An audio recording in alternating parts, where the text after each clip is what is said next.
Hello dear students, welcome back once again to our YouTube channel Easy Study. On a public demand, we are back with your new topic which is email writing.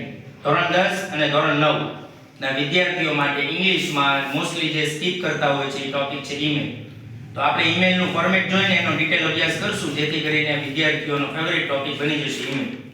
તો વિડિયોને જોતા પહેલા આ ચેનલને subscribe કરો, like કરો આપણા વિડિયોને અને share કરો જેથી કરીને તમારા સુધી નવા વિડિયોની નોટિફિકેશન પહેલા પહોંચતી રહે. ચાલો શરૂ કરીએ. ઈમેલ લખતા પહેલા ટુ, ફ્રોમ અને સબ્જેક્ટ આ ત્રણ શબ્દ આપણે લખવા પડશે. ડબલ ડોટ છે એ તમારે ત્રણેયમાં કરવાના છે ને એક જ લાઈનમાં આવવા જોઈએ. લાઈન તમારી ત્રણે એક સરખી રહેવી જોઈએ. ટુ માં આવશે સામેવાળાનો ઈમેલ એટલે જે સવાલમાં આપ્યો છે. ફ્રોમ માં લખનારનું જે નામ આપ્યું હોય લખનાર તરીકે તમે હશો, જે નામ આપ્યું છે એ તમે બની જશો અને તમારું ઈમેલ એડ્રેસ અહીંયા લખવાનું છે. સબ્જેક્ટ હંમેશા અબાઉટ કરીને લખવાનું છે. સવાલ જ્યારે પૂરો થવા આવે ત્યારે સબ્જેક્ટ માટેનો ટોપિક છે આપેલો હોય. હવે બે વસ્તુ છે. જો તમારી ઉંમરનો વ્યક્તિ હોય, તમારો દોસ્ત હોય, તમારો ભાઈ હોય તો આના માટે આપણે ડિયર શબ્દ વાપરશું અને તમારાથી મોટો છે, એલ્ડર છે, વડીલ છે, શિક્ષક છે, મા-બાપ છે, અંકલ છે તો એના માટે આપણે ડિયર શબ્દ રિસ્પેક્ટેડ શબ્દ વાપરશું. તો ડિયર કરીને સામેવાળા દોસ્ત હોય તો દોસ્તનું નામ અને કોઈ રિલેટિવ હોય તો રિલેટિવનું નામ તમારે લખવાનું.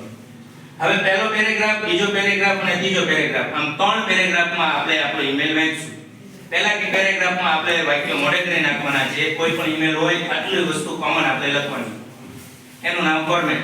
તો પહેલું જોઈએ hi, how are you? Question mark કરવાનું છે. પછી કહેવાનું છે I received your email yesterday. મને તમારો ઈમેલ ગઈકાલે મળ્યો. I am fine here. મને અહીંયા સારું છે. I hope you will be fine there.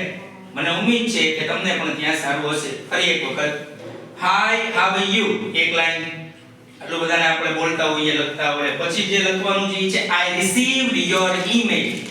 મને તમારો ઈમેલ મળ્યો. ક્યારે? Yesterday, ગઈકાલે. I am fine here. મને અહીંયા સારું છે. I hope you will be fine there. તમને પણ ત્યાં સારું હશે એવી મને ઉમ્મીદ છે. Moving forward to our next passage. બીજો પેસેજ જે છે પેરેગ્રાફ છે એ છે I am writing this email. હવે આપણે ઈમેલ જે છે એનો કોર પાર્ટ લખવાનો છે કે શા માટે આપણે આ ઈમેલ લખી રહ્યા છીએ. I am writing this email. હું આ ઈમેલ લખી રહ્યો છું to tell you about.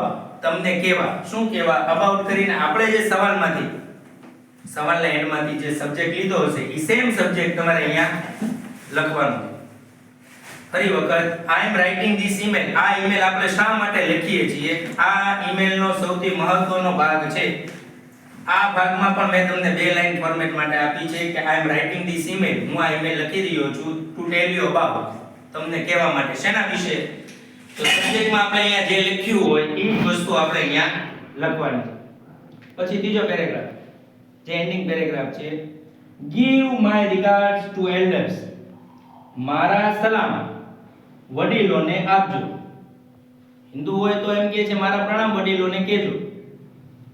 Love to મુન્ની. નાની બેબી હશે સામેવાળાના ઘરે એનું નામ મુન્ની છે એવું માનીને આપણે લખશું લવ ટુ મુન્ની. મુન્ની કો બહોત સારા પ્યાર. સેન્ડ મોકલજો યોર રિપ્લાય. તમારો જવાબ સૂન જલ્દી. સેન્ડ યોર રિપ્લાય સૂન. તમારો જવાબ જલ્દી મોકલજો. અહીંયા પણ ઈમેલ પૂરો થતો નથી. હવે પૂરો કરતા પહેલા આપણે એક લાઈન છોડીને થેન્કિંગ યુ લખશું. પછી એક લાઈન છોડીને વાય કેપિટલ કરશું યોર્સ લવિંગલી. તમારો પ્રેમાળ. પછી લખનારનું નામ. હવે લખનાર તમે છો પણ તમે તમારું નામ લખી નથી શકતા ત્યાં સુધી ઈમેલમાં તમને કોઈ એક નામ આપેલું હોય લખનાર તરીકે એ નામ તમારે ધારણ કરવાનું. હવે જ્યારે ઈમેલ લખાઈ જાય છે ત્યારે આ બે ત્રણ લાઈન તમને ખાલી દેખાય છે.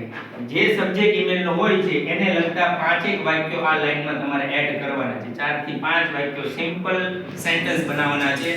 મીનિંગફુલ લાગવા જોઈએ અને અહીંયા તમારે એડ કરી દેવાનું. બાકી આ ફોર્મેટના લગભગ તમને 3 માર્ક મળશે અને આ ખાલી રાખવાનું નથી. પોસિબલ હોય તો કોશિશ કરજો કે અહીંયા પણ તમે ટોપિકને લખો, કંઈક લખશો.